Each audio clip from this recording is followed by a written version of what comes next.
Assalomu rahmatullohi va barakatuh. Aytadilar, yoshim 20da, umrim o'tib ketyapti. Hayotda aniq qo'ygan maqsadim, yo'nalishim va dunyo ishida hech narsaga qiziqishim yo'q. Hozirgi kunda musulmon odamning o'rni qayerda, kimlarga ehtiyoj bor? Va siz hozirgi vaqtdagi qaysi toifadagi odamlarni yutuqda deb o'ylaysiz, debdilar. Insonning hayotda maqsadi qiynalganda aniq bo'ladi.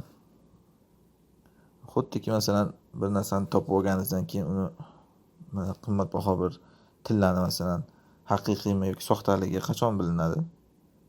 Peshkaga tiqqandan keyin bilinadi. Ana shunga o'xshab insonni ham nimaga yaraydi o'zi inson, nima qobiliyatlari bor uni, nimalar qo'ldan keladi?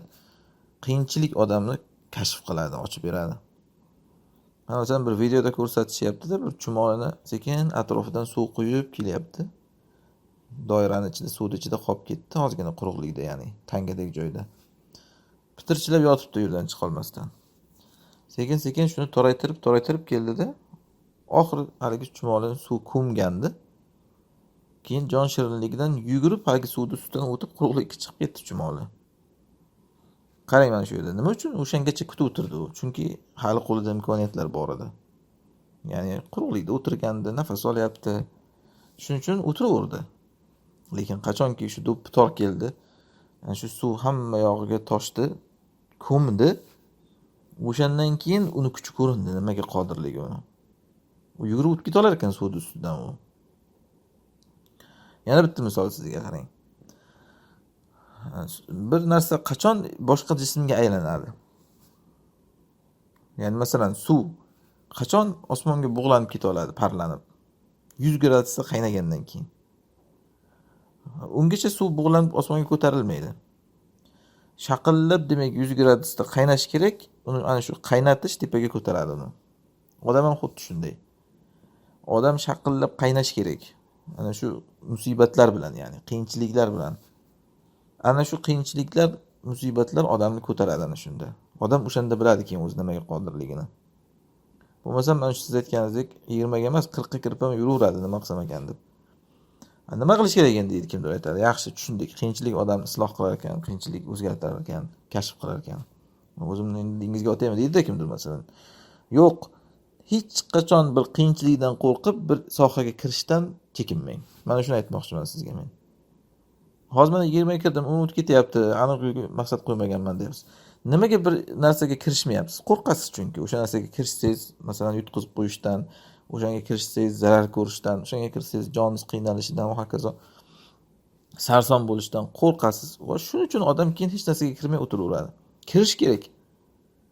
Mayli qiynaling, mayli pul yo'qoting, mayli kaltak yeng, zulm ko'ring, ozor cheking, mayli g'urbatda qoling, ota-onangizdan uzoqlashib keting, farzand yo'q masalan farzandingizdan mayli.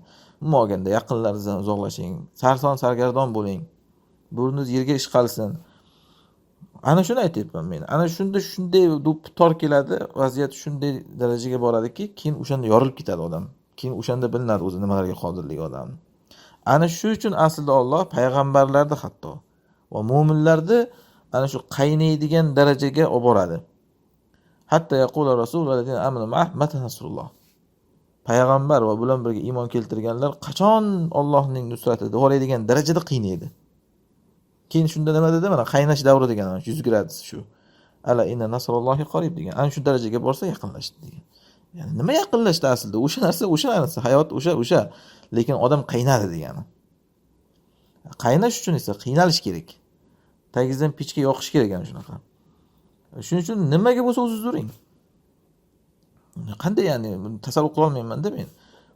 Hech narsa qilmay o'tiraman degan odamni hech tasavvur qila olmayman. Qanday o'tiradi odam? Ya'ni portlab ketmaydimi odam ichidan shunaqa o'tiravergan? Nima bo'lsa qilish kerak, ko'chaga chiqib g'isht quying, beton quying, borib arva ko'tarib mardikorlik qiling. Nima bo'lsa qilish kerak-da odam. Ana shunda o'sha nimaga qodirligi bilinadi odamning. Nima ish bo'lsa odam o'shanga halolga albatta, ya'ni boshini tiqib ko'rish kerak. Ana shunda bilan o'tiravergan bilan hech narsa o'zgarmaydi. 20 yil tugab 40 yil ham o'tib ketib qoladi, ya'ni. Hozirgi kunda kimga ehtiyoj bor? Aslida hozirgi kunda hech kimga ehtiyoj yo'q. Hammani o'zini isloh qilishga o'zining ehtiyoji bor. Hech kim muhtoj emas, ya'ni. Qaysi ma'noda? Ya'ni masalan, din hech kimga muhtoj emas. Hamma o'zi dinga muhtoj.